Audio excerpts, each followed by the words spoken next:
The symbol he used to teach his public.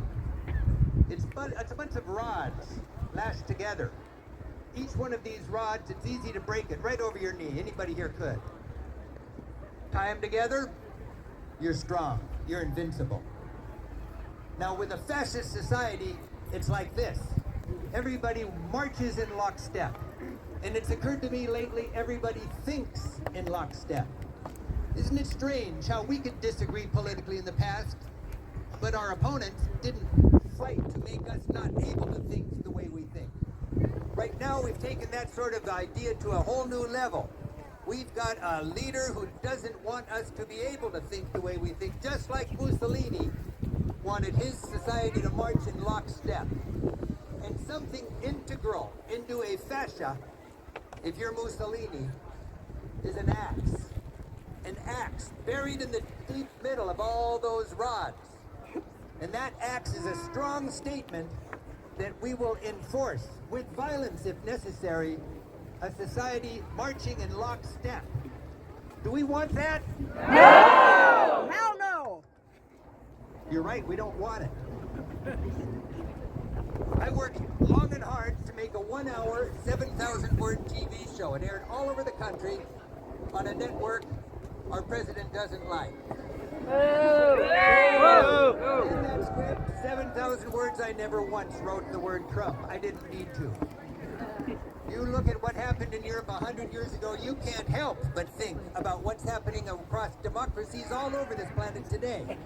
Erdogan, Putin, Orban, Trump, no-name two-bit dictators south of the border. They're all reading out of the same playbook. It's got a checklist.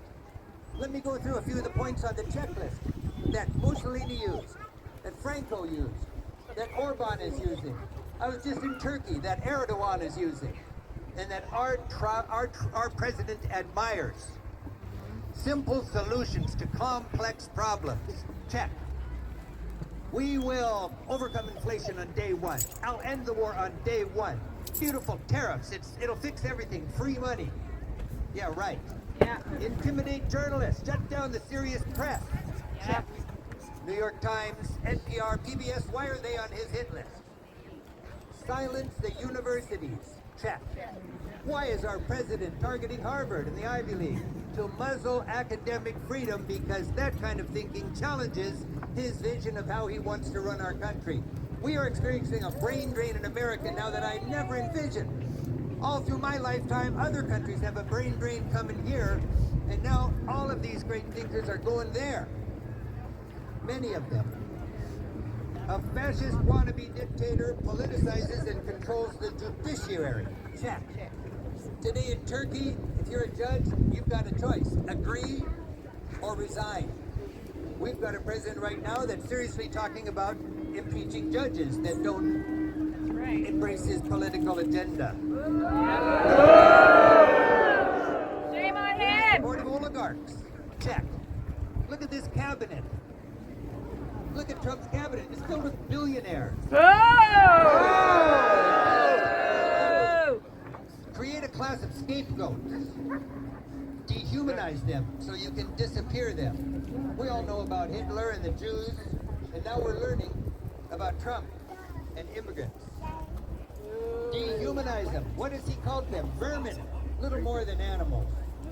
Retribution. Lock up your political enemies. Check. Who were the first inmates at Hitler's concentration camps? They weren't Jews. They were his political opponents. The Liz Cheneys, the Adam Kinzingers, the Mitt Romneys of 1930s Germany. This is serious business.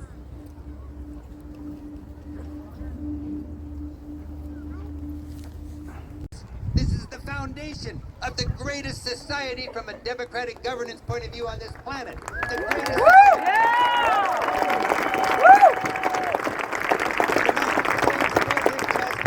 It's our institutions. It's the deep state. The deep state. And institutions are targeted because Trump is drunk on power. He's got an insatiable appetite. He needs more, and deep state provides annoying limits. Institutions, you discredit them, you shut them down, and you rule like a fascist. When they shout down the scientist, when they shut down the professor, the principal judge, the doctor, the military leader who's loyal not to a dictator but to the Constitution, when they shut down public servants from school counselors to national park rangers to air controllers to those who protect our environment, you shut down what makes our society great. It may be good for someone's short-term quarterly profit statement, but it's not good for our children's quality of life statement. Yep.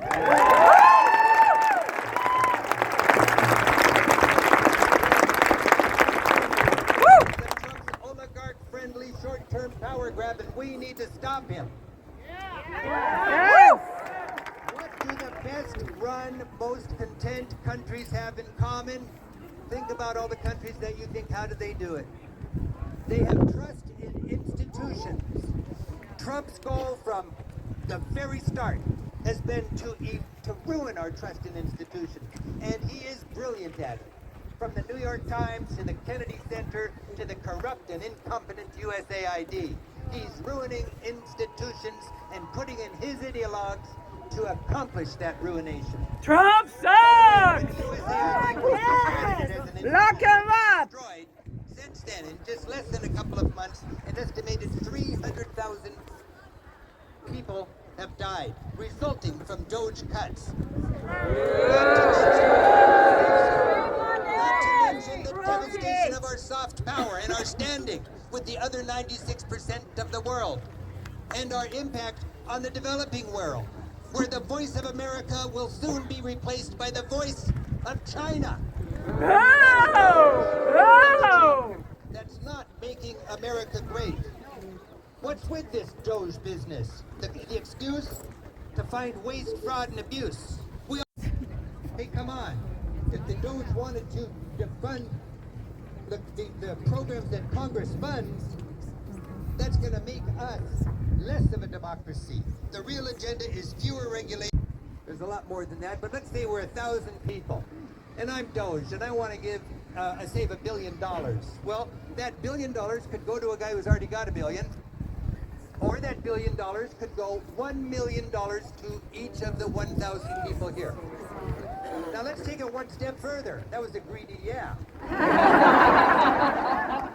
Let's say I'm going to distribute $1 billion to 1,000 people, giving each of you 1,000 people $1 million with instructions to thoughtfully give it to 10 people who are really needy $100,000 each. Is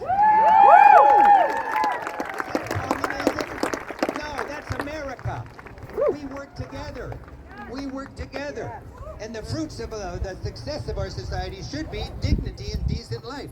That's what our government does. That's not a Doge priority. Now, like institutions, public wealth is also targeted. And like institutions, public wealth is something that I believe strongly makes America great. Project 25, it's all about privatizing public wealth. Our land! Public wealth, because they have an insatiable appetite for more wealth, and public wealth just means to them opportunities denied.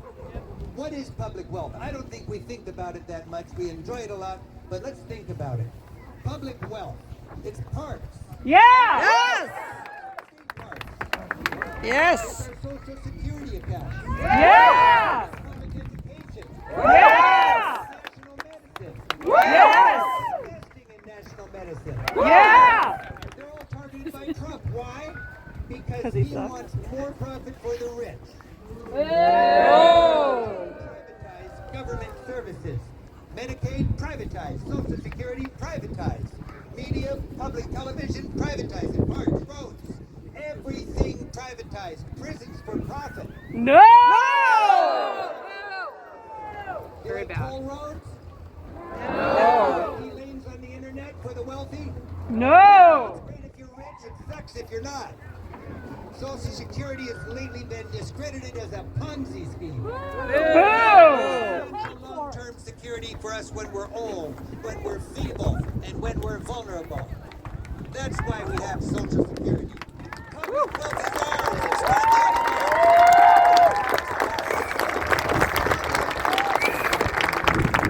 the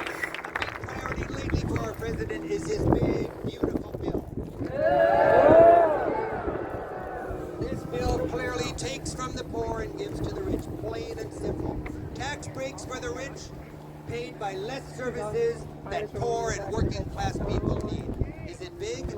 Yeah. Is it beautiful? No! Why is it so big? Deceit. The only rationale for a big bill like that is deceit. You can hide little destructive policies in there that the 1% want that they know nobody would vote for it. And then you wake up on Monday and you realize what you just voted for. We've seen that happen in the last week. The big, beautiful bill. That would be a huge birthday present for our president. No! He sucks! The biggest transfer of wealth from working poor to idle rich in our lifetime. That is not a gift that we want to give, is it? No! Our founding fathers were once the darling of the Republic Party. Do you remember when the Republicans couldn't stop talking about the founding fathers? Yep. We haven't heard a peep from them lately about the founding fathers because in MAGA world, they're bad news. They anticipated the MAGA uprising against our democracy and they wrote a defense to it. Clear and smart in our Constitution. Checks and balances, not a rubber stamp Congress. A legislative branch that has the power of the purse. Trump has boldly and blatantly illegally usurped that. A national budget is a moral document carefully finessed by people of opposing parties to come up with a best way to run our society. It is not designed to be shaped by a flood of executive orders to defund institutions that are on our dictator's retribution hit list. We need an honest national budget, not something voted on Friday night with all sorts of evil tucked into it. Independent courts to enforce the rule of law. That's what the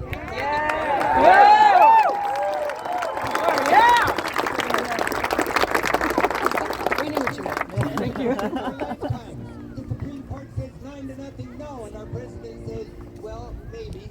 It doesn't work that way in the United States of America. Trump and his guys know that these things I just mentioned are the safeguards, the foundation of our democracy. And one by one, they will pull them down, and when they do, they can pull the entire house of our democracy down. And across the nation today, we are raising our voices.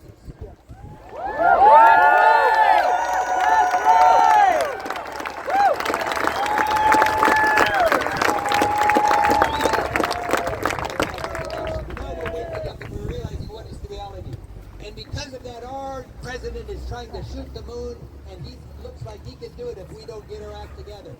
He could do it. He could end our democracy. And No! for us to play our cards now is in solidarity. Think of that term, solidarity.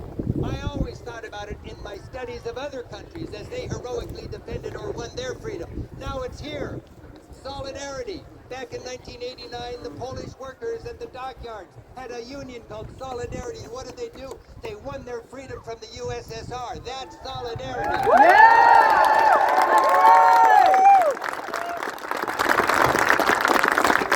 America got together in solidarity to live dignity in the face of brutal dictatorships in their little countries. And I never thought we would have to employ that beautiful, powerful tool of a downtrodden people trying to defend their democracy with solidarity, but now it is just so true. We need solidarity. We don't want to just support the environment. We don't want to just support Social Security or the rule of law or the mistreatment of any slice of our population. We have to gather now because of all of these things. We gather in solidarity, and that's our only hope. And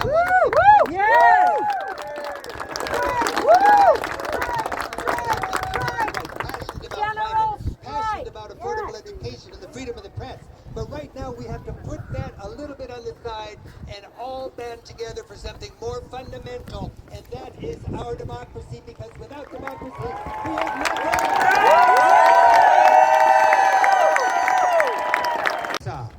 The Oval Office in our White House is draped in golden bling.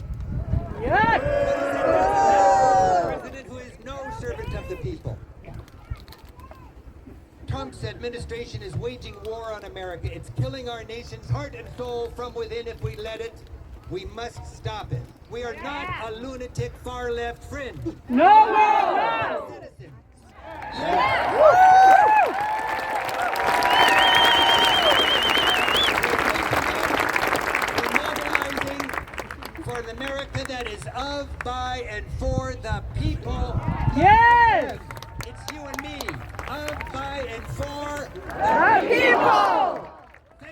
much.